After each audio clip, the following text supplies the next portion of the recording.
friends, Amanda here from Faithfully Homemade. Today I'm going to show you some activities that you can do to teach shapes. So some geometry activities for early learners. So these activities come from my early learners math curriculum. And most of the activities that you see here, if you have my curriculum, you will get everything. You just need a couple of other items to make the activities more interactive, but you don't have to have them because I do provide paper versions. So let me just get into it and show you. The first activity here I have is called Hide and Find Shapes. And what it is you get these mats that look like this that have different shapes on them.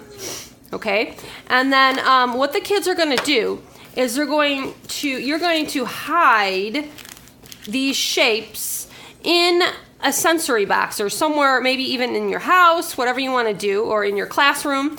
And you have to either have manipulative shapes like I do, or I do provide paper shapes that you can hide. So what I have some different things. Let me show you. I have some pattern blocks here. These ones are, let's see, Learning Resources pattern blocks. And then I also have this puzzle. This puzzle is from Melissa and Doug, and it just has shapes. So any kind of shape manipulatives you might have are just something to make it a little bit more fun and interactive for the kiddos. But you don't have to have them because I do provide all of the shapes, paper shapes, so you could just print them out and laminate them and use them that way if you want to. Okay, so what you do is you get a sensory box for this activity. I here have rocks in our sensory box. It's just a little plastic bin, and I have some rocks in it. Other things I've used before are like rice. You could color rice, sand, colored sand, just anything sensory-ish. And then you hide the shapes in there. So the mats have different shapes. So this is mat number 2. This is mat number 3, and this is mat number 1. Now, mat number 1 has shapes that you would find in a pattern block set. So let me show you how you would do it. So I'm going to move this puzzle over here, and I'm going to go ahead and looking at the video, make sure you can see. Okay, you can see. So you would take your pattern blocks, and you would just hide them somewhere in your sensory bin, like I am doing here. And then what the kids would do is, and now I would try to cover them up pretty good. And the kids are going to go ahead and they're going to dig into their sensory box and pull out a shape. And when they pull out the shape, they're going to put it on the mat wherever it matches. So this one matches this one, so they would put it here. And then you would practice the name of the shape. So you would say, that's a trapezoid, and the child would repeat you, especially if they're a really young preschool age child. And then they would just continue on until they've covered up their entire thing. So they would find another shape in their sensory bin. It's a hexagon, and they would cover it up. So just like that, if you decide to put more than one, you could have them stack them, as they find them. So here's a rhombus, and then if they find another rhombus, they have to try to stack the rhombus. So you could do it that way as well.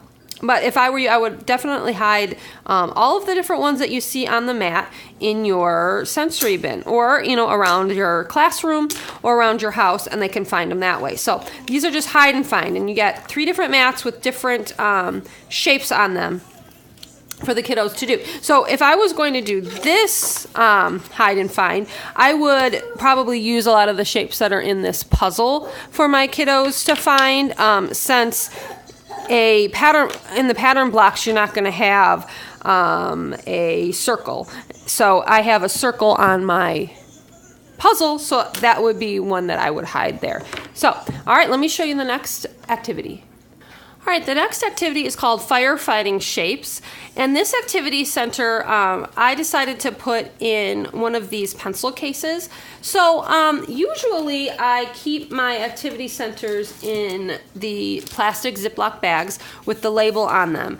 However, I did recently purchase some of these pencil cases, and they work just as well, and I do still put the label on there because it's got the plastic see-through portion right here, and they're more expensive obviously, but they're fun for on the go. So if I wanted to take this on the go, they're a little bit more durable than say the Ziploc bag, but still works, you know, just as well. So if you do get these activity centers from me, they come with the labels for all of the activities, and I will leave a link below to my curriculum. You can get these activities separately, or you can get them, you know, like just this unit, or you can get them with the entire curriculum. So, all right, this activity is Firefighting Shapes. So you get these firefighting dogs, and they all have shapes on them, and then it also comes with these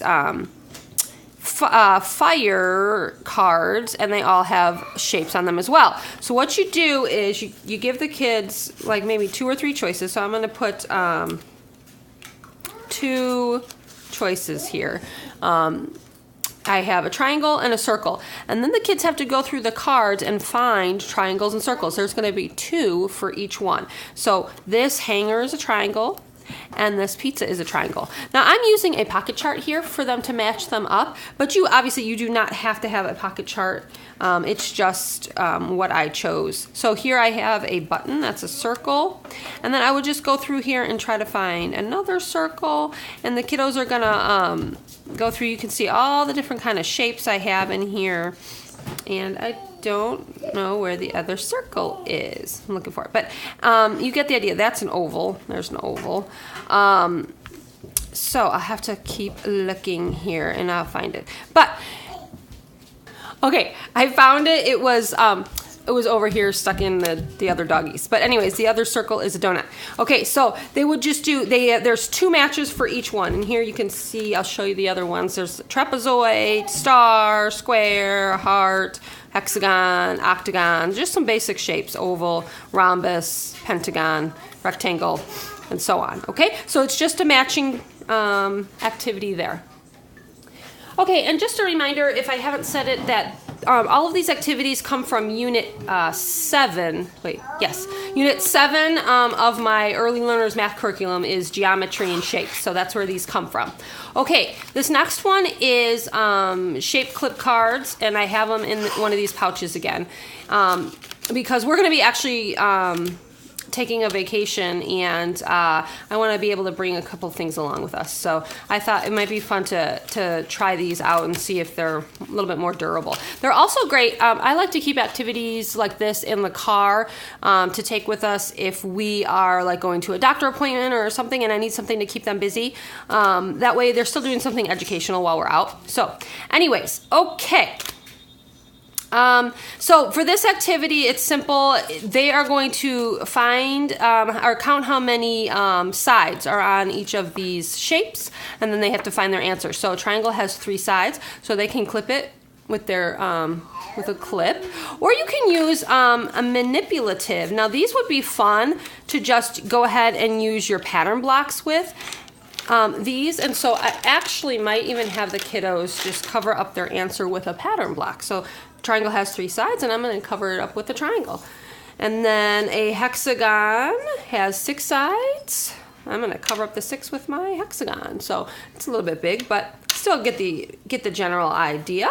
So these are kind of fun that way. So you've got square and star and rectangle and rhombus. You get the idea. So they're just going to count the sides. Obviously, a circle has no sides. So they're going to count the sides, and they're going to find their answer either with a clip or with some kind of manipulative to cover up their answer. Or you could even, if you wanted to, I have a dry erase marker here. The kiddos could, since I laminated these, they could just circle their answer with the dry erase marker. Okay, the next activity is shape trace. And so what I have in here are these little strips where the kids can practice the name of the shape, and then they're practicing tracing the shape. So these are awesome for fine motor skills as well, but also they are learning to recognize the name and the shape. So I tell them that every time they trace it, they have to say the name of the shape. So what he's going to do is he's going to take one of these cards, and he would say rhombus as he traces it. And then he's going to say it again, rhombus, and trace it. You get the idea. So I have, all the different ones which kind of show you here.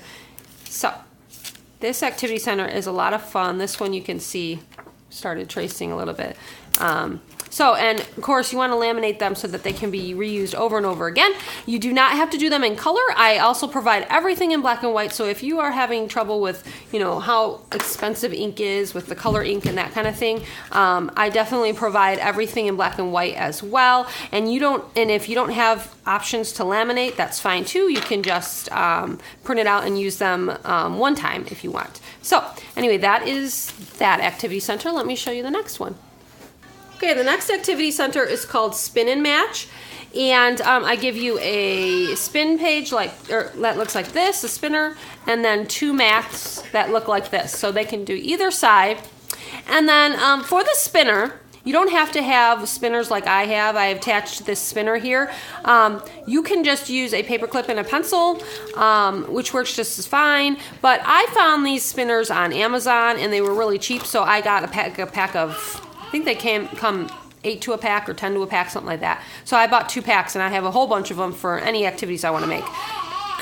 And the nice part is they snap right off. So if we do this activity and we're done with it, and I'm going to put it away till, you know, for months at a time, I can just snap this off and use it again in a different activity. So I really like these a lot. Okay, so it's just an option. Now for this activity, you either need pattern blocks here like I have, or I do provide the cards that have the shapes on them if you don't have pattern blocks. So what the kids are going to do is they're going to spin their spinner, and whatever it lands on, let's see, it lands on a trapezoid. So they are going to have to find a trapezoid out of their pattern blocks or out of the cards that I provide. And once they found the trapezoid, then they're going to look at their mat and look at the real life pictures here, or the different pictures that I have, and decide which one is a trapezoid. This one is a trapezoid, this little guy, so they're going to put their trapezoid there. Then they're going to spin again, and they'll do another one. This time I got a hexagon. So then I have to decide which picture is a hexagon, and so on. I'll put it on my mat. I continue on until the entire mat is covered up. And you kind of do the same thing with the back side.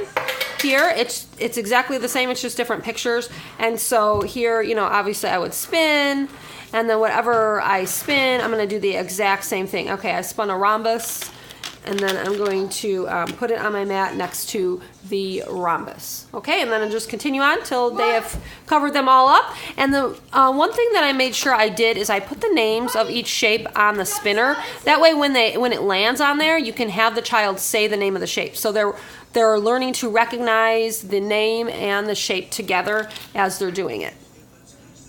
Okay, this next one is super fun. This one is called Racecar Shapes. And my kiddo, actually both my 5-year-old and my 3-year-old love little cars.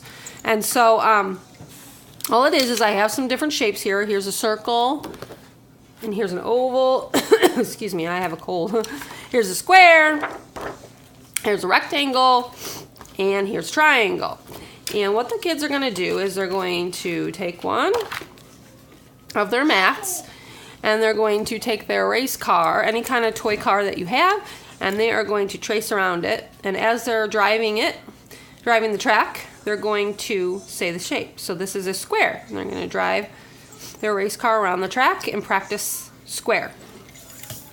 Oval, and they're going to practice oval, and they can drive around on their racetrack. So this one's just kind of a lot of fun. It's kind of more of a game, but they're learning shapes as they're doing it. Rectangle, and so on. So I laminated mine front and back. Excuse me.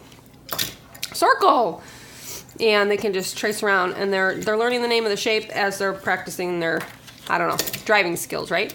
So, okay, let me show you the next activity. All right, this one's called Shape Pizza. So you get a little mat like this. Oh, and I got to erase. You've got answers here. All you need for this activity is a dry erase marker. Let's see if I can erase that.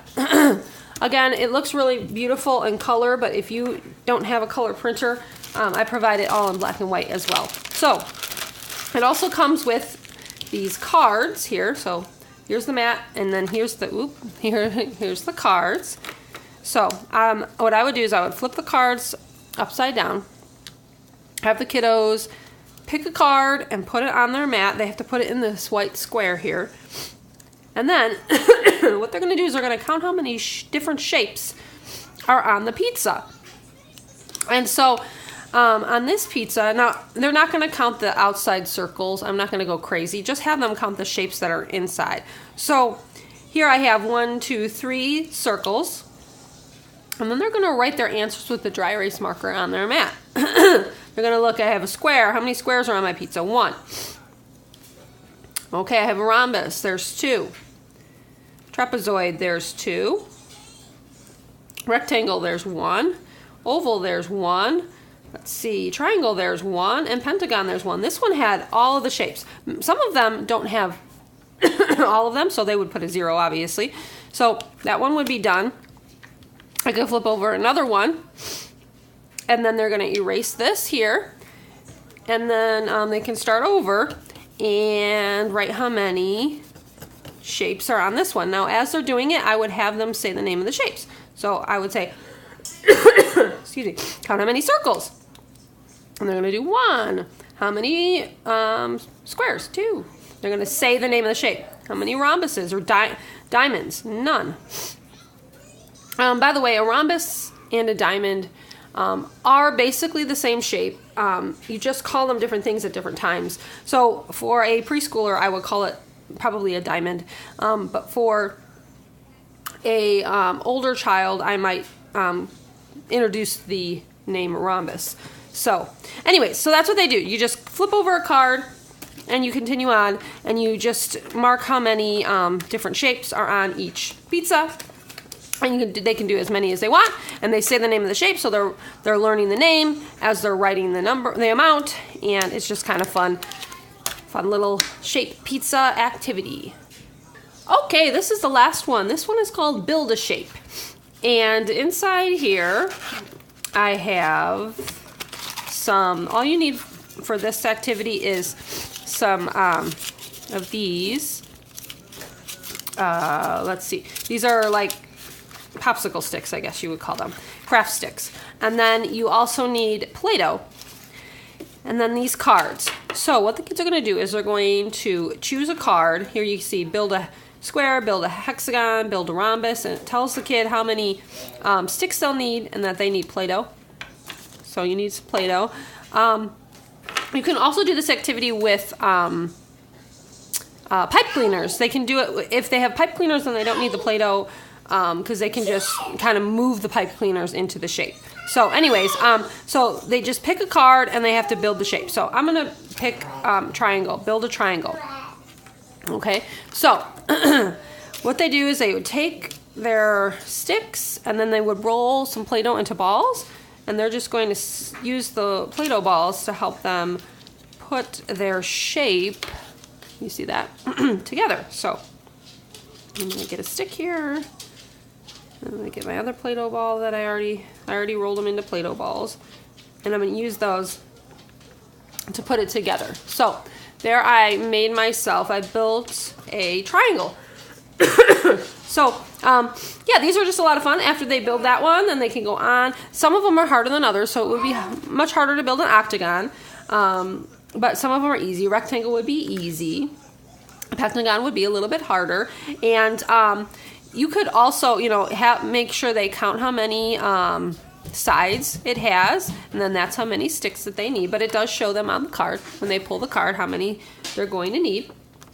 And so yeah, so they just pull a card and they build their shape as they're practicing the names of each of these different shapes and having a lot of fun. So that's the last one, guys. I hope this was fun for you to watch, and it gave you some ideas. And if you're interested in getting these activities, if you don't already own my curriculum, I'll leave a link below to the entire curriculum. I'll also leave a link below where you can get just these shape activities. So just unit 7 shapes, or unit 8. I mean, it's either unit 7 or unit 8. I think it's unit 7 I'm on. Oh my goodness. I have this cold, you guys, and it's awful. Oh, this time of year. I don't know why. I'm just... Anyway, so I can't even think straight because yesterday was a really bad day for my cold, and today I feel a lot better, but it's just like the cough and the nasal and all that is awful. So beside the point, Anyway, I'll leave a link below where you can get everything, and I hope this gave you just some fun ideas on teaching shapes and geometry to early learners, and we will see you next time, guys. Bye.